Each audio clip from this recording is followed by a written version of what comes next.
Books and Creation Science Ministries present Answers in Genesis. Session number 6, From Evolution to Creation, featuring internationally recognized author and speaker on the topic of creation versus evolution, Gary Parker.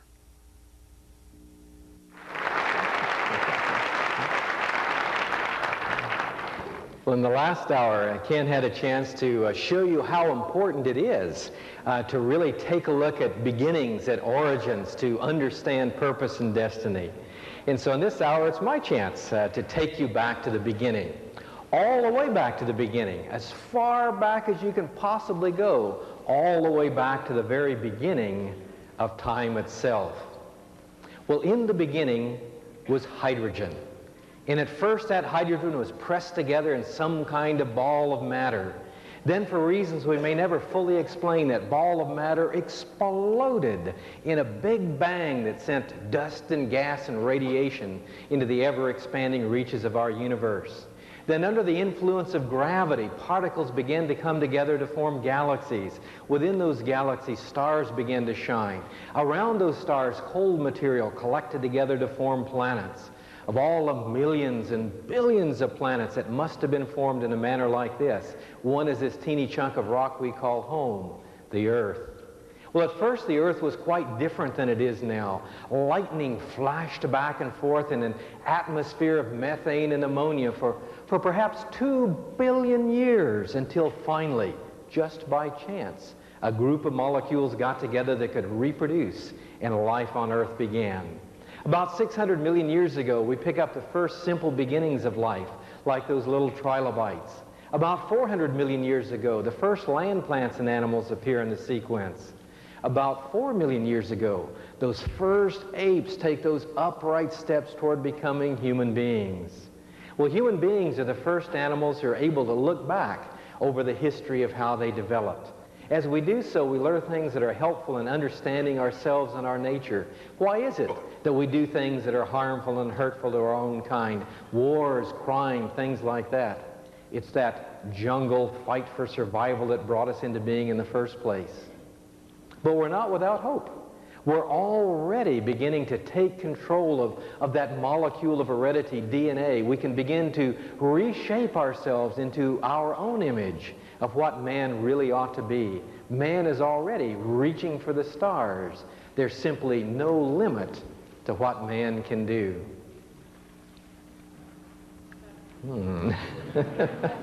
Hands up all those who think that's a good summary of the opening chapters of Genesis as explained by Ken Ham. Okay. Say, ushers, would you please? No. Well, I think you recognize that what I just told you is the exact opposite, isn't it, of everything you read in the book of Genesis and the rest of the Bible as well. But it is a story you've heard before, isn't it? What do we call the story that I just told you? Evolution. And so evolution, unfortunately, is a story that I used to tell. The first several years that I taught college biology, I taught it as an evolutionist. And it wasn't just a minor thing for me. I really tried to convince people that evolution was true and that they would have to change their ideas about God to fit with the so-called facts of evolution. And just for the young people, I'd kind of like to emphasize that that story I just told you, I now recognize is the biggest lie that I ever told. But for many years, I didn't think of it as a lie. I thought of it as an alternate religion, of another way of looking at things that was really rooted in science. And I felt as a scientist, I had a part in this new age, this new wave of things to come. Christians were always talking about back to God, back to the Bible. But here I was talking about remaking ourselves in our own image of what we ought to be. Of really bringing heaven on earth, not this pie in the sky, by and by. Well, you might think, if that's the way I believed, what is it that changed me from that belief in evolution to creation? It wasn't just a minor thing, as Harlow Shapley said here. Some people piously record, in the beginning God, but I say, in the beginning hydrogen. And he went on to say, give me hydrogen and I can give you the universe. And we can be done once and for all with myths and fables about a God or gods who created things. As Ken's explained so eloquently with quotes from evolutionists understand the spiritual warfare that exists between evolution and the Bible. Christians often pass it off as a minor thing. As an evolutionist, I understood that battle, and I was willing to battle for evolution and try to convince people they had to give up their old-fashioned ideas about God. Well, for me, change came in a most unexpected manner. It began with my first college teaching job. Now, that wasn't at Clearwater Christian College. As a matter of fact, at this first Christian college where I taught, I told them I was an evolutionist, that I didn't believe in God, but that didn't make any particular difference here. I had all the right background and academic awards and credentials and so on, so they hired me to teach there. Well, the chemistry prof noticed that my wife and I didn't do a lot of Christian things like going to church and so on, so he invited us to his home for Bible study. Well, now at the time I thought it was crazy that people in the 20th century would still study a dusty old outmoded book like the Bible, but free coffee and donuts. Now, those are three of my favorite words. So for all the wrong reasons, we took off for this Bible study on Tuesday nights. And just to keep the discussion honest, I resolved to point out all the errors and mistakes there were in the Bible. Well, there were lots of errors and mistakes, all right, but they were all mine. This guy was a pretty good Bible teacher, but free coffee and donuts, we kept going back anyway. About that time, I got a copy in the mail of the first books that I ever wrote. One was on DNA, that molecule of heredity. And as I looked at that book and my name on the cover and so on, it had a life-changing impact on me. Up until that time, I thought that people who wrote books, especially science textbooks, knew what they were talking about. But I'd written that book, and I knew all of the mysteries and uncertainties that went into it. In those days, we weren't sure of whether the DNA code read the same left to right as it did right to left and all that sort of thing. Even though it had been reviewed by experts in the field, there were all of these uncertainties. In fact, 5 years later, I wrote the second edition of that DNA book, thumbed through the first edition, and just laid it aside. So much had changed in just 5 years. Maybe you've had someone say this to you: you can't take the Bible as a textbook of science. I like to say you're right about that. I've written 5 textbooks of science. They've all had to be rewritten. The Bible never had to be rewritten once. God got it right the first time. And so I began to pay attention in that Bible study, and suddenly it didn't seem so strange that perhaps God wrote a book in which he said what he meant and meant what he said. And I faced that choice that Ken Ham has laid out to you before. Who will we believe? The words of experts who weren't there, who don't know everything, experts like me? Or would we believe the Word of God who was there, who does know everything, who doesn't make mistakes, and who cares about me a great deal? And so the Lord convinced me through His Spirit He really was speaking in His Word, and I became a Christian. Ah, you know the sequel to that story. As soon as I became a Christian, my wife and I got along ever so much better. Our 4 little children began to behave like perfect little angels. Well, not quite. Actually, that time of first belief really is special. There was a while where it seemed like my feet could hardly touch the ground. It was so exciting to be in tune with the Lord God, maker of heaven and earth. But a lot of times, the Lord lets us go through a period of second thoughts, of doubt, so we can measure for ourselves what our new faith really means. For me, those doubts came in the form of what to do with all the so-called mountains of evidence for evolution. Aha, the light bulb goes on. All that stuff about evolution is true, but God did it. Now, at the time, I thought that was an original idea. You can tell how young I was. I found out since it's a very common idea, sometimes called theistic evolution, sometimes called progressive creation. And it seemed to fit perfectly. I could go to church on Sunday and believe everything in the Bible. I could go back to class on Monday and still teach my students all the old examples of evolution I'd been forced to learn. It seemed like the easy way out. But the more I thought about it, the more I realized those two are really opposites of one another. I think a lot of people, we all admit there are a lot of people who somehow try to put the Bible and evolution together, and I think they, like me, have a false, romanticized idea about what evolution is all about. You may think of evolution as step-by-step, upward, onward progress. Well, that sounds like something God might do. But the evolutionary process, as the evolutionists envision it, is something quite different from what a lot of people imagine. Here's the way Darwin put it in the summary paragraphs of his Origin of Species. Thus, from the war of nature, famine and death, the war of nature, famine and death, the production of higher animals directly follows. Even the evolution of cooperation can only proceed over the dead bodies of those who don't cooperate. And natural selection is a struggle for survival among the offspring, brothers and sisters, the offspring of the same litter. Only some of those genes can survive to the next generation, or there is no evolution at all, except for a constant death, death, death, death, death. And I began to think, does that sound like a way God would create the world? All very good. This is the God who in Genesis 6 tells us he was grieved to his heart at the violence and corruption that filled the earth after man's fall or plunge into sin. Well, if God was grieved to his heart at violence and death and struggle and corruption, why would he use violence, death, struggle, and corruption as his means of creation? It didn't seem to fit. Why would Christ come to conquer death if death was God's way of making evolution happen? It would mean that Christ's coming wouldn't have any meaning at all. And it's not just a matter of a few verses. The idea of evolution is the total opposite of the whole gospel message. And I began to worry about that. By the way, this is what evolutionists still believe. Every once in a while, Carl Sagan makes the cover of Time magazine or Parade magazine or something like that. Always interesting, not always correct, but always interesting. And he put it this way: how did we as human beings get here? Only through an immense number of deaths.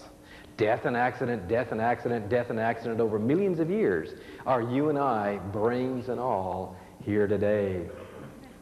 And I saw that, it just didn't add up. Jacques Monod, famous atheist, once put it this way: he was surprised that any Christian would believe that God would use such a cruel, wasteful, and inefficient process as evolution for his means of creation. Well, as clear and simple as that is, I'm not sure I could have gotten myself out of that theistic evolution trap on my own. The good news is what? God doesn't expect us to do it all on our own. He sent some help. Well, help came to me in the form of a new biologist hired at the college. Now, this time the Christian college made a mistake and hired a fellow who was already a Christian, already a creationist. And he showed up at my home with a very famous or infamous book, depending on your point of view, The Genesis Flood by Drs. Whitcomb and Morris. And Alan Davis wanted to read through this book with me, and show me some of the problems in evolution, the evidence of creation. We read a few paragraphs together. I got all upset and angry and irate. Don't these people know anything? Don't they know this? Don't they know that? And I threw all my evolutionary arguments at me, And Alan got me calmed down. We tried another few paragraphs. Same thing, just mad and throwing evolution questions and comments at them. Little did I know the Lord was beginning to prepare me for this ministry. Well, after finally Alan said, well, maybe you ought to read that book on your own, and we'll talk about it when you're done with it. And so I read the rest of that book. Of course, later on, I worked for Dr. Morris. I never had the courage to show him the nasty notes I wrote on the early pages of his book. But by the time I'd finished, I'd begun to feel cheated. Why had no one ever pointed out to me the problems in evolution, the evidence of creation? Well, there's a funny phrase, isn't it? Evidence of creation. Even many Christians think, well, evidence, that's something else. Creation's something you believe or you don't believe. It's a matter of faith. We really don't talk about evidence of creation. Well, may I suggest to you that nothing is really easier and more natural than scientists and just ordinary people in finding and recognizing evidence of creation. Many of you have had an experience like this, walking along a little creek bed or so on, and finding a pebble or something like that, some little stone that may have some appearance of design. I remember my daughter finding a little stone that looked like a little Dutch wooden shoe in miniature.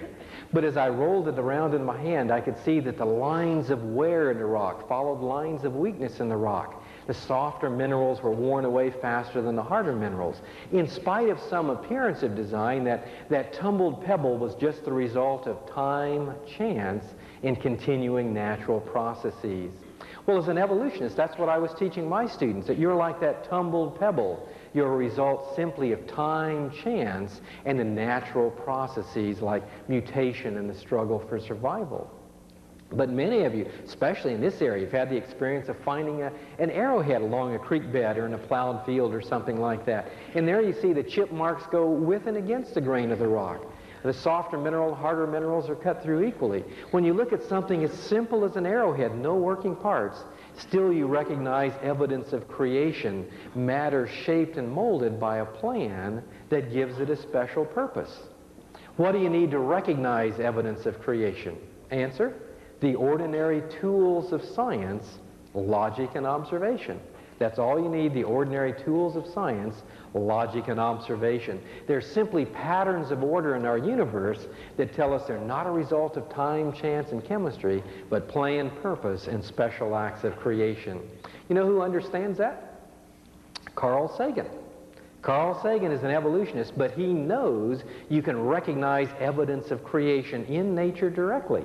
He had convinced the American government to spend several $1 million on SETI, the search for extraterrestrial intelligence, as Ken was telling you about it. Well, now the government, in one of their first good moves, I guess, abandoned that project and so on, but they're looking for, private funding now. But why? Because he knows you can tell the difference between signals sent with deliberate intent, coded information, and just random background produced by nuclear fusion in stars and things like that.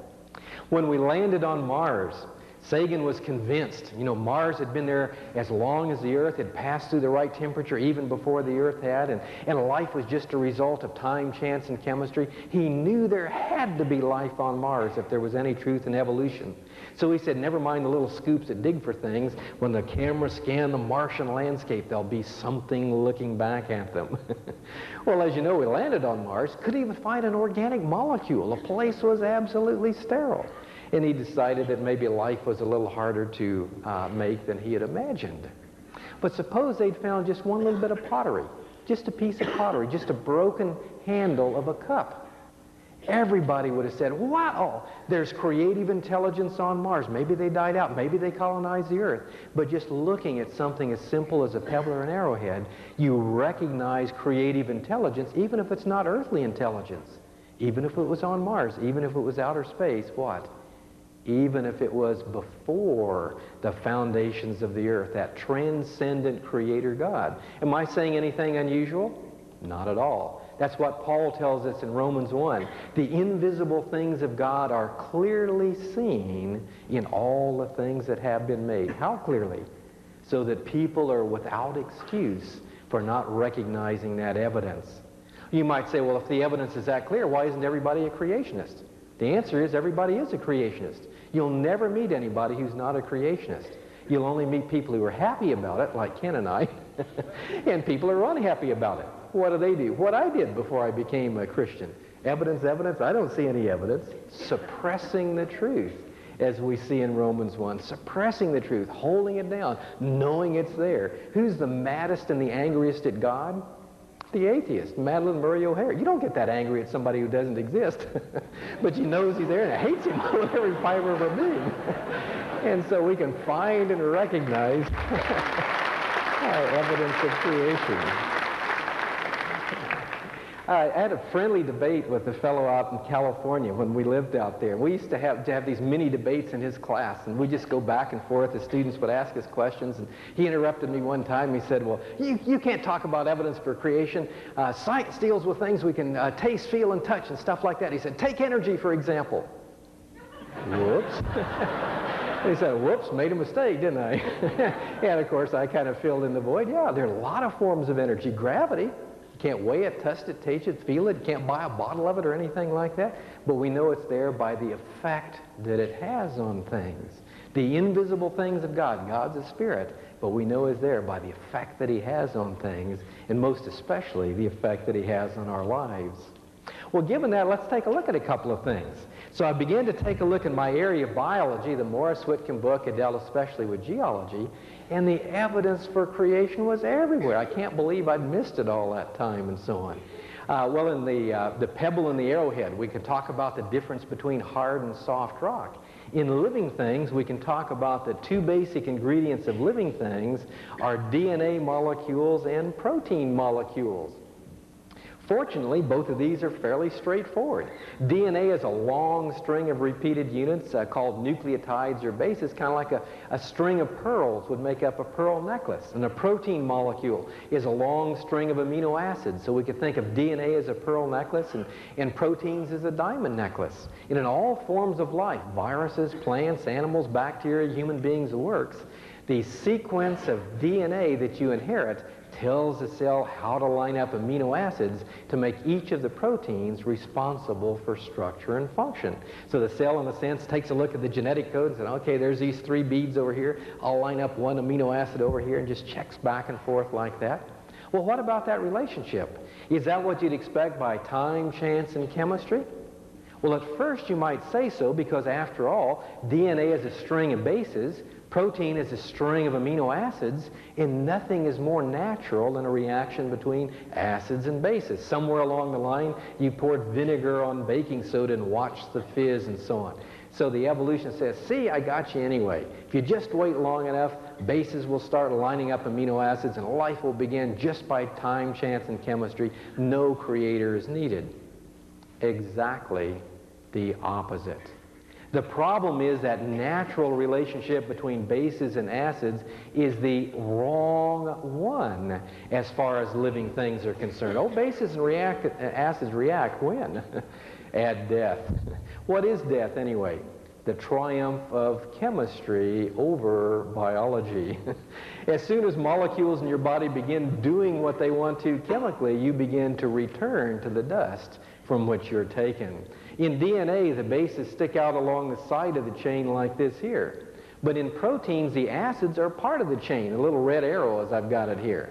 And so these, if you let DNA and proteins do what come naturally, they stick together in all the wrong places and actually contribute to the aging process and finally the decomposition, the destruction of life. The living relationship, the one you need for living things, is using a series of bases, actually taken 3 at a time, to line up a series of amino acid R groups, the groups that stick out along the side of the chain. Now, those groups can be acids, but they can also be a base. Single ring, double ring, short chain, long chain, with or without sulfur, they can be almost anything chemically.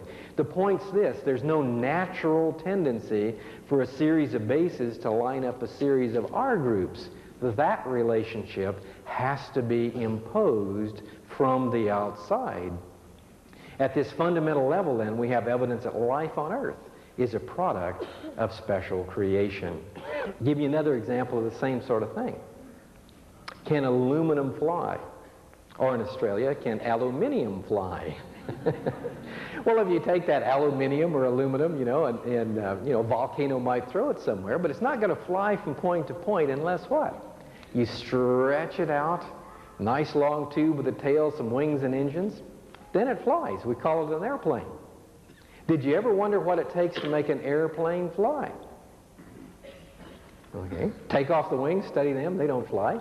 Take off the engine, study them, they don't fly. Take the little man out of the cockpit, study him, he doesn't fly. Now, try not to think about this if you're planning to fly somewhere after the conference or over Christmas.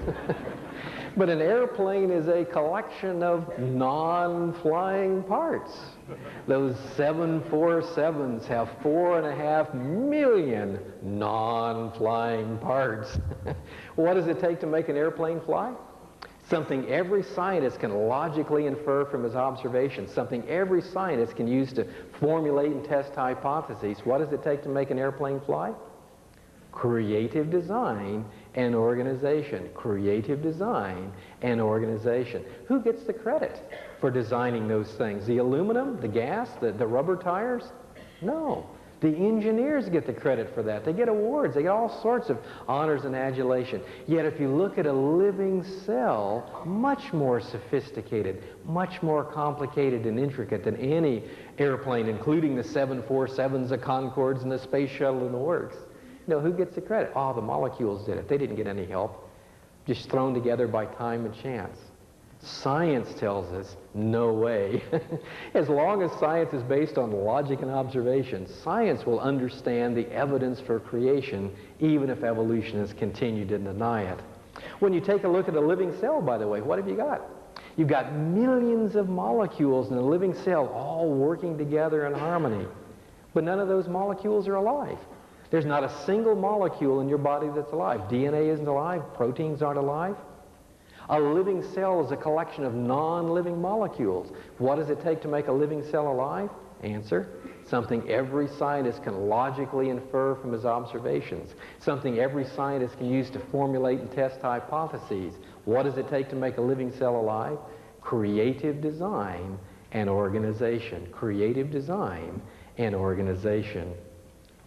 But perhaps the clearest and simplest evidence of creation, don't you like those words, clear, simple? Perhaps the clearest and simplest evidence of creation is the marvelous fit of living things to their environment, adaptation. Now, there are lots of examples here, but I have to admit one of my favorite examples of this adaptation is those birds that make their living banging their heads into trees.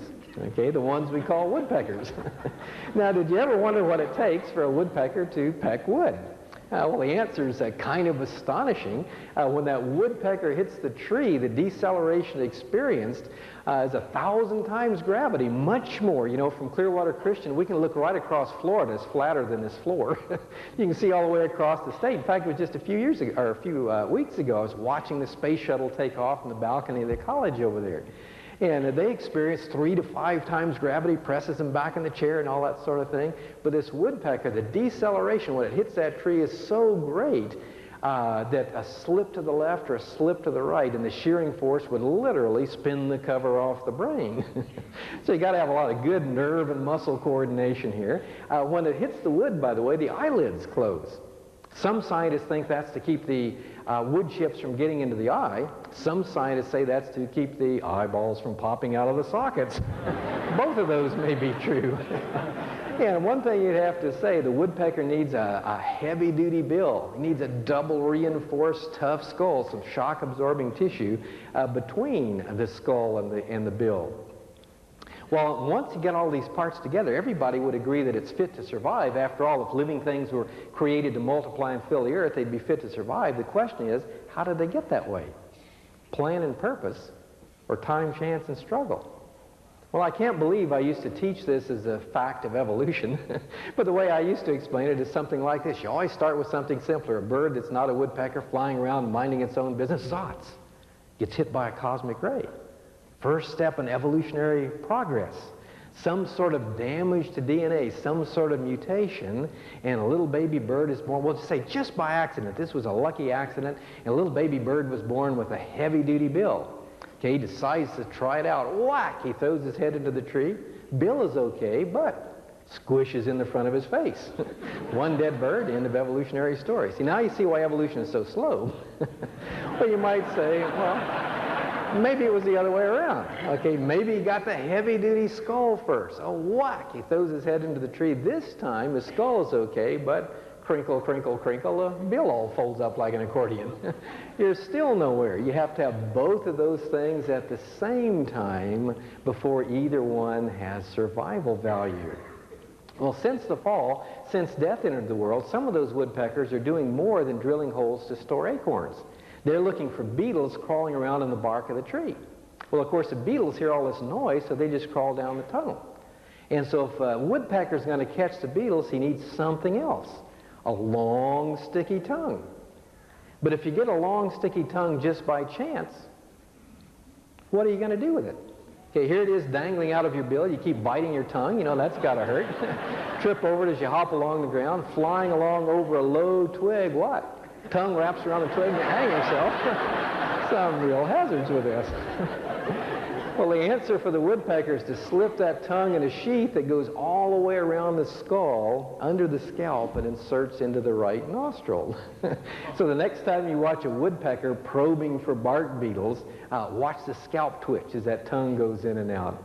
It's to Darwin's credit that he recognized things like this as difficulties with the theory of evolution. Darwin wasn't that good a Darwinist. He delayed publishing his theory for over 20 years and was finally talked into it because he was aware of the weaknesses in the scientific criticisms that would likely be leveled at him. Well, as I began to read some of these things, get excited about creation, here I was teaching at a Christian college, different than the one I am now, as I mentioned, but I decided, hey, it's time to tell my students about some of these things. Now, at Clearwater Christian, that's what we want. Teachers putting their faith into practice in the classroom.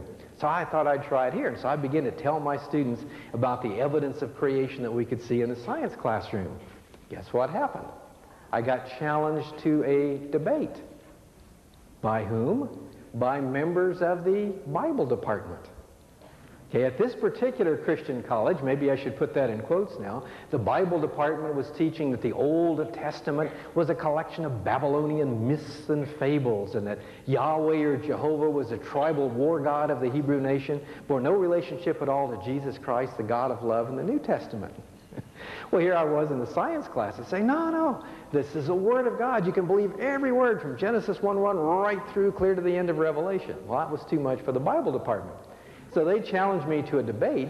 Well, there were 3 of them and only 1 of me. Well, they didn't want me to have the underdog sympathy, so they said, you get some help. So I got the chemist and the biologist who'd help lead me to the Lord. So here was the great debate. The Bible department defending evolution, the science department defending creation. Okay.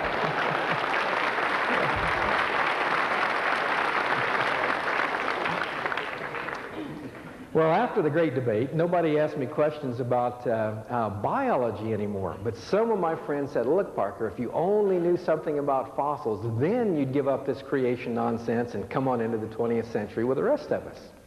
Well, about that time, the Lord did one of the nicest things He's ever done for me, a grant from the National Science Foundation to go back and work on my doctoral degree, updating a major in biology and adding a minor in geology, especially the study of fossils. It's the richest I've been in my life. I'd like to thank you taxpayers for your support. Now, at this time, I knew I was a Christian. I was pretty sure I was a creationist.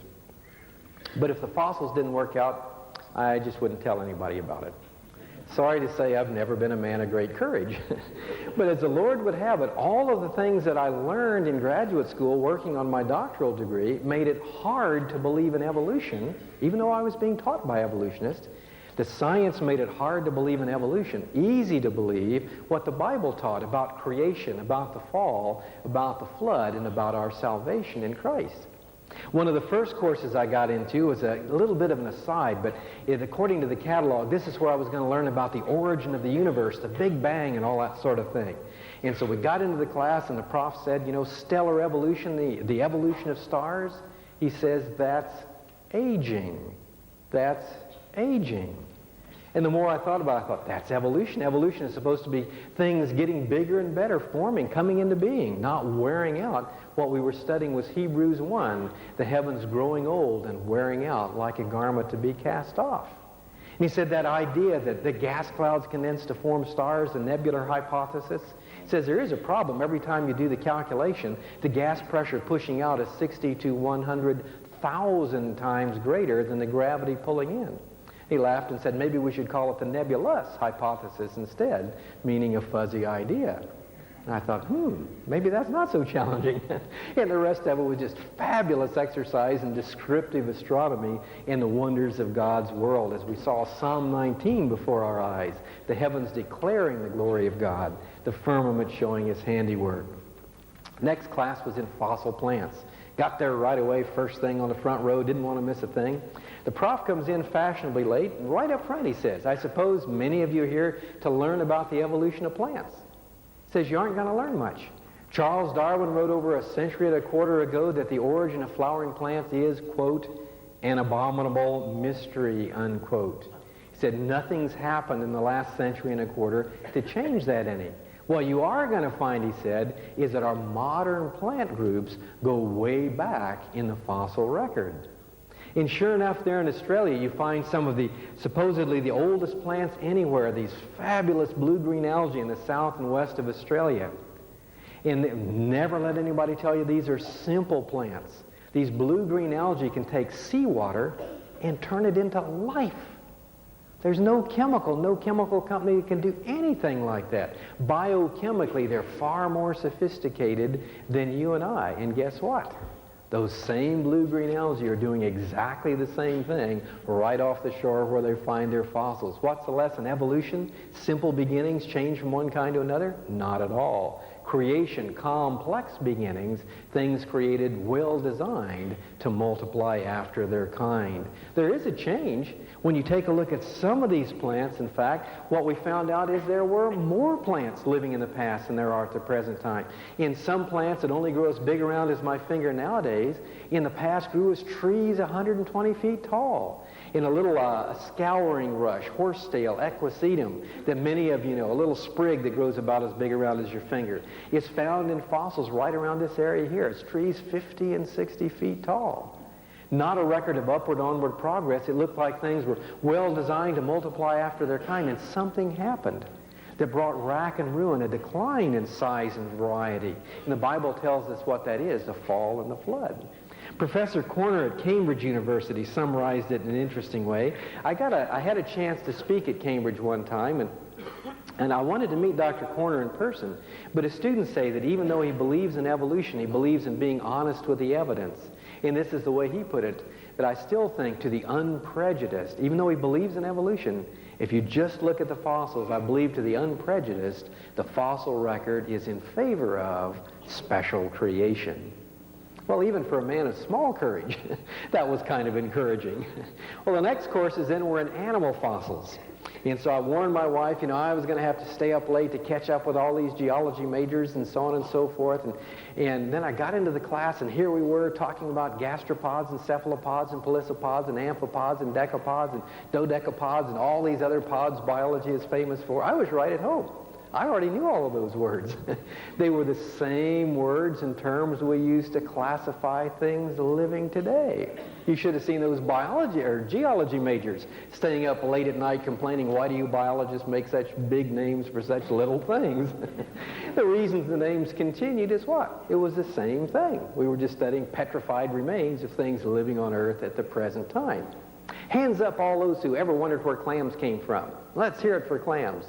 Hey, not bad. 2 or 3 people, one of whom's my wife. I'm going to tell you anyway. You dig all the way back down through the earth till you quit finding fossils, and guess what? Clams come from clams. In our Science Center back at Clearwater, we've got the oldest clams you can find on Earth right next to clam shells we pick up off the beach. And we love to let young people come to the Science Center, look at these things, and tell us, what's evolution done to clams over what they say is the last 500 million years? They look at you, you know, clams are clams are clams. Well, let's see. How many of you ever wondered where snails came from? Okay. Not a very curious group, are you? But you dig all the way back down to the bottom, you quit finding fossils. Sure enough, snails come from snails. The first snails we find high-spired, low-spired, spiny, with and without spines, all those sorts of things and so on. And the same thing with corals, all the way back down. You know, clams come from clams, snails come from snails, corals come from corals. As my wife put it one time, the one thing you never find are what? Snams and clails and chlorals. Something to get all of those things mixed up like that. So again, this was, instead of making it hard to believe in the Bible, what I was learning about animal fossils was making it hard to believe in evolution, easy to believe what the Bible said about things created well designed to multiply after kind, and the decline in size and variety that followed the fall and the flood. Well, then I got to stratigraphy, the course on rock layers. My last session today, I'll take you on a backpacking trip down into Grand Canyon, as I actually do with my students on occasion. It will take a close-up look at some of those rock layers. But there's an experiment my wife likes to do right there in the Science Center. She made up a little tube of plexiglass about so long and so on, with essentially sand, gravel, and clay in it, 3 different sizes of things. And we had a public school group at the Science Center one time, and my wife asked the young people, I think it was about grade 6, and she said, you know, how long does it take for rocks to form layers? Hands go up all over the room. Millions of years, millions of years, millions of years. And so my wife says, well, in science, we like to check our ideas against our observations. So I've got some stuff here, and I'm going to turn this tube upside down, and you watch what happens. So she turns it upside down, all the stuff tumbles down through this 4 feet of water, and in about 20 seconds, you've got 3 layers of sand, gravel, and clay. And so she asked the students, how long did it take to form these 3 layers? Hands go up all over the room. Millions of years, millions of years, millions of years. Well, my wife is a patient woman. It's my job to train her in patience. And so she said to the students here, let me try that one more time. In science, we like to check our theories against our observations. So I'm going to turn it over again. When I say go, you see where the hands of the clock are, and I'll turn it over and we'll try it again. So she turns it over, go. All the stuff tumbles down through the rock layers like that. About 20 seconds later, here's these 3 layers. How long did that take, she said? Hands go up all over the room. Millions of years, millions of years, millions of years. And I have to admit, my wife and I have got so concerned and enthused about books for young people. And what a privilege it is to have all of those books out there on the table now. And I think it took me 3 years to change my thinking from evolution to creation. And I think one of the reasons is I had to unlearn all of the things that I thought I knew as a fact. And it's so important to me. One of the most important people on earth is a kindergarten teacher. The next most important is first grade, right on up the line. If we can get our young people thinking right, thinking from the foundations right, what's the scripture say? Making wise the simple. A little child can understand more about the nature of the universe if they understand those opening chapters of Genesis than a scientist with a string of degrees after his name. And we can keep them from having to go through what I had to go through, unlearning and relearning. It's real important to get those foundations established right from the word go. So when it came to those rock layers, in the class, I thought that this might be some kind of a challenge here in this class. How long is it going to take to form rocks like this? We know by observation, and Ken showed you those slides there from Mount St. Helens. We know by direct observation in nature that huge numbers of finely laminated layers can form very, very quickly.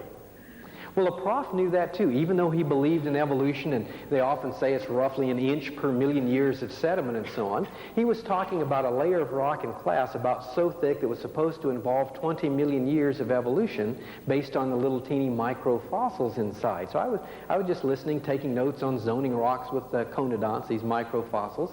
And then the prof stopped. He said, I followed this rock layer down the creek bed, and he said, here was a shellfish, nautilus with a shell shaped like an ice cream cone perched on its tip end through the whole 20 million years. I said, how could that happen? How could that animal perch on its tip end for 20 million years without falling over? And of course, if the rock had already hardened, it couldn't stab its way through there. He said, these things are a real mystery, and wrote the name polystratic fossil on the board. Fossils that cut through many rock layers. Well, these are found all over the place. They're especially common in coal deposits, where you may have a tree go right up through several coal seams, several layers of shale and things like that, and it's no more rotted at the top than it is at the bottom. And evolutionists are mystified by those things. Some evolutionists have admitted in print that implies rapid deposition of the whole thing. All of those rocks had to be deposited before any rotting had occurred in this particular tree. My wife found one of these in a coal seam in Australia. And so among the bags we brought back, she brought back a tree trunk. Our bags are always interesting to look at. Come back from their customs, usually are just anxious to get us out of the country. They don't care about some of these things. And so these are especially common in coal. And we see how those form in Mount St. Helens. Of course, a lot of original work done there by a Christian geologist, Dr. Steve Austin. That Mount St. Helens video is phenomenal. Here, a wave of water produced by this mud flow into Spirit Lake sloshes up the side of a hill, sheer up to 864 feet, shears off these trees right at root level, breaks off the branches, strips off the bark and the leaves. They float out in a massive log jam here. And then as they waterlog, they tilt and sink vertically at different levels into the sediment below. We can understand how these things can form rapidly. No one has ever proposed a way they can form slowly that matches the evidence that we see here. Same thing about caves. A lot, of course, in this part of the country.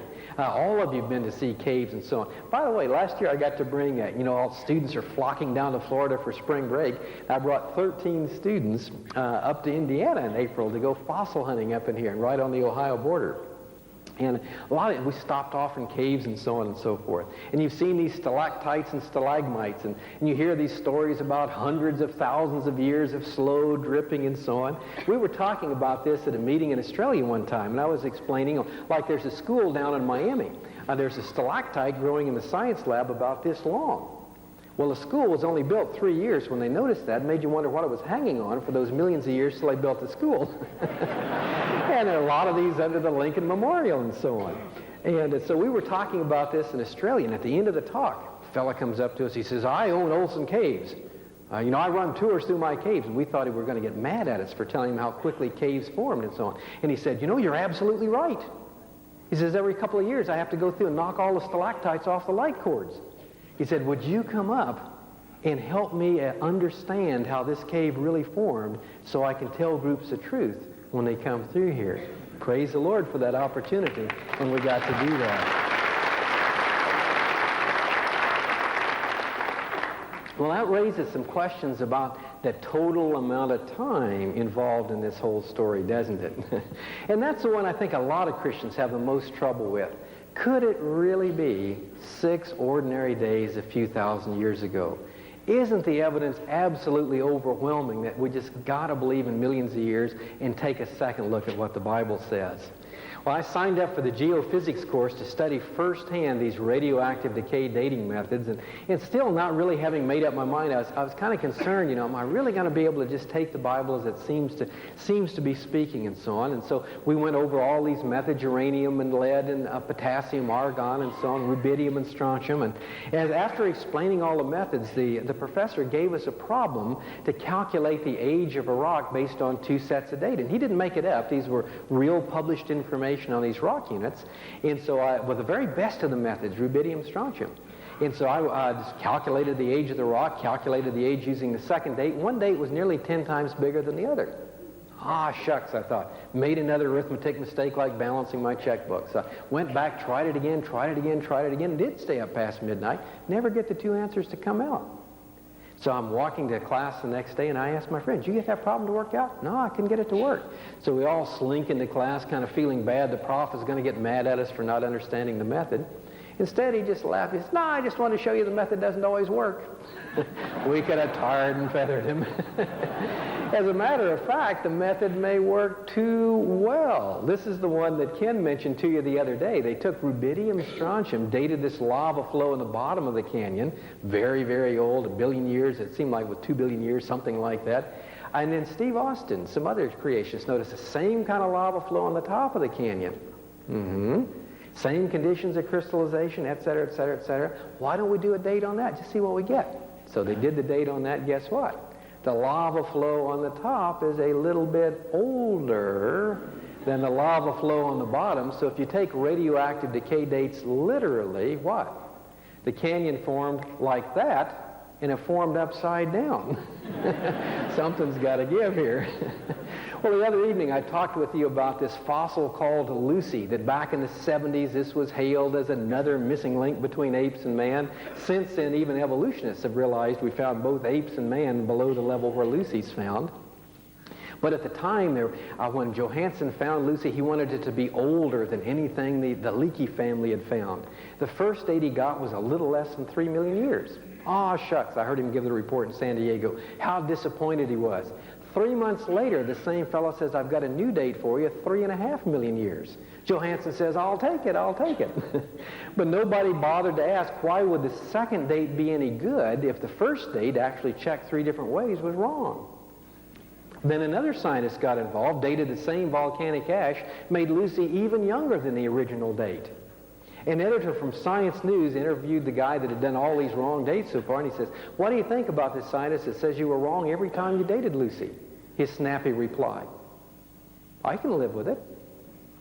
So used to being wrong one more time didn't make any difference. The guy had paid his bill. What was the problem? And so the editor of Science News wrote that up under the interesting title, Lucy, the Trouble with Dating an Older Woman. Okay. Well, out in San Diego, we had the trouble with dating an older man. There was a skull found in the cliffs above San Diego called Del Mar Man, and a scientist who invented a hot new method of dating amino acid racemization said this skull must be 40,000 years old, older than many evolutionists thought man had been in that part of the country. But he had calibrated his method next to carbon-14. Nobody told him carbon-14 needed to be corrected. So when he revised his dating method, Del Mar Man went from being 40,000 years old to 5,000 years old. And the newsman that wrote up the article quipped, if Del Mar Man gets any younger, we're going to have to call in the homicide squad. So there's a little problem with taking these dates literally. Well, now, where can you find this information? Do you have to come to a creation conference in order to find out this? This is a good place. There's a real nice readable book for laymen by Dr. Paul Ackerman. It's A Young World After All that goes through some of these things. John Morris is working on a more technical book right now. But you can go right to the evolutionist. This is a page from a textbook written by an evolutionist for evolutionists at one of the most prestigious scientific universities in the world. But he's an evolutionist who believes in being honest with the evidence. And so he goes through all the problems in radioactive decay dating methods, not knowing how much you had to start with, not knowing full well that the system isn't closed and so on, that things have been added and subtracted, not knowing what the radioactive decay might have been like or how it would be affected by extinct radiation and so on. And so he says it is obvious, I would just change that to it should be obvious, that radiometric techniques may not be the absolute dating methods they're claimed to be. Age estimates on a given stratum by different methods are often quite different. Okay, not rarely, not the exception, but often quite different. How different? 1 or 2%? 10 or 20%? No. Sometimes by hundreds of millions of years. 99.9999999% error. If you ask a scientist, can we use radioactive decay to date things, a scientist would have to say, no, I know too much about the method. I know too many problems. There's no way we can use this as a dating method. And that's what he concludes. There is no absolutely reliable long-term radiologic clock. The good news is he doesn't stop there. He doesn't just point out the problems even though he believes in an old universe, he has to believe what he says in spite of this evidence. But then he goes on and lists about a dozen different evidences of a young Earth. The amount of helium in the atmosphere is nowhere near what it should be if radioactive decay had been going on for billions of years. This lecture should be brought to you in a high squeaky voice like this because of all the helium in the room. But it isn't that way at all. And so on. In fact, helium is being added to the atmosphere by capture from solar radiation and so on. Oil pressure. The pressure in oil wells is so great that if it had been down underground for even 200,000 years, it'd be all gone. There's a lot of it left. A lot of it's in the wrong place politically, but there's a lot of it left and so on. Yet it'd all be gone if the Earth were even 200,000 years old. My favorite, though, is carbon-14. Now, carbon-14 itself, it just has a short half-life, 5,730 years, but it may have a lot to say about the age of things.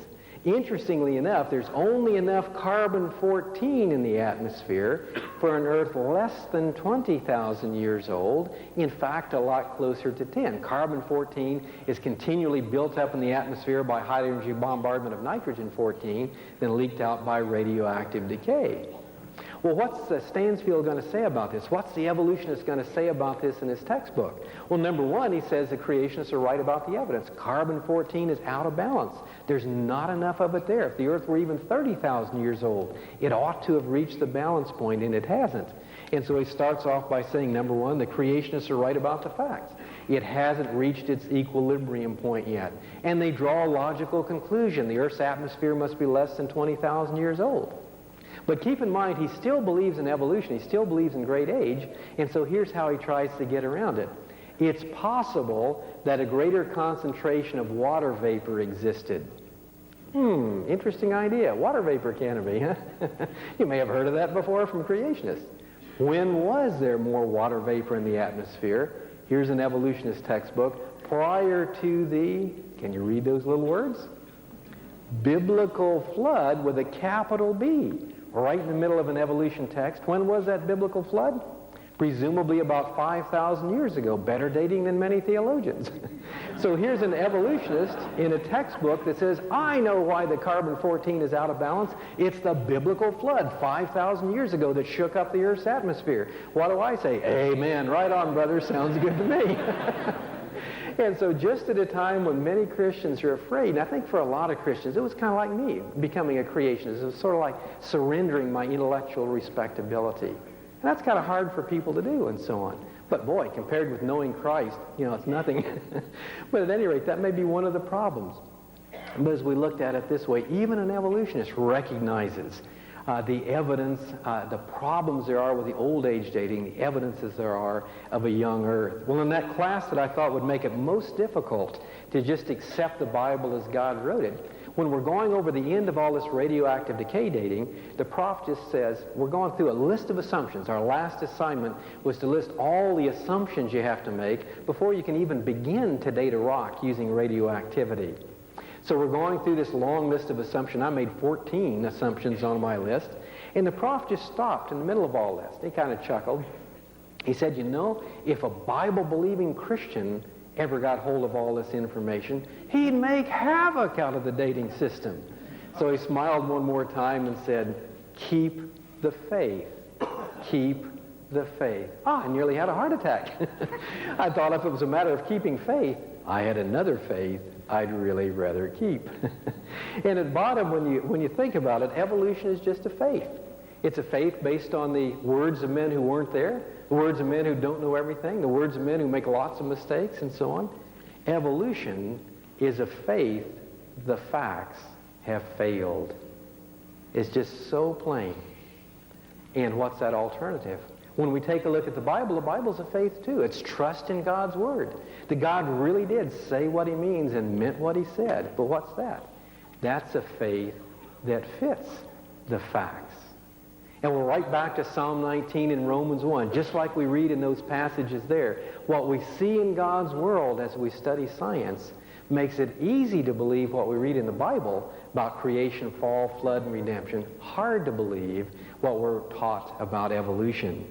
So that's kind of the testimony that I'd like to share with you this evening, or this afternoon, that that's how the Lord changed my life in leading me away from evolution, away from something that would have ended in death, to life eternal in fellowship with Him. And the good news is it's not just my testimony. All over the world, we have scientists making the same testimony. So, a couple of summers ago, my wife and I spent 3 weeks in Japan with the Creation Science Foundation there, headed up by Dr. Usami, who was a 17-year-old man, was looking into the Bible to convince his brother not to become a Christian. Wound up becoming a Christian himself and committing his life to the Lord at that early age. And what a testimony he has.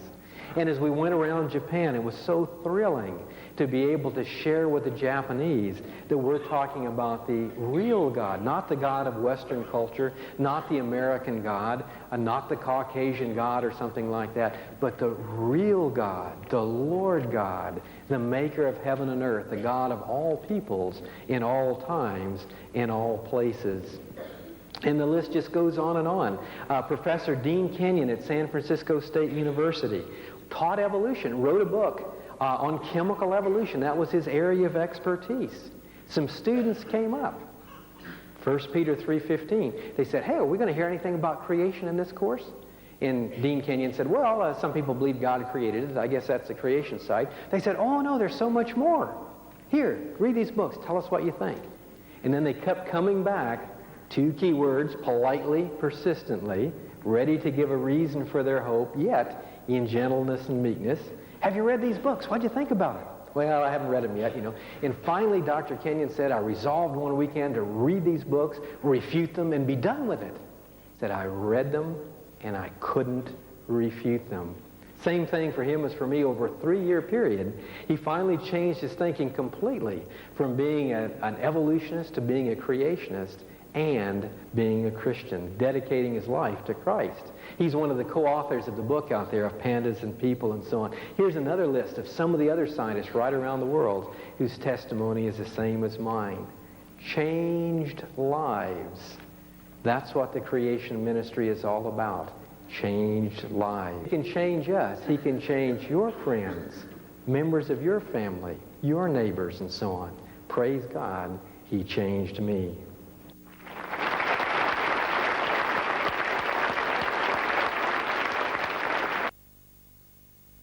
Well, that concludes our presentation.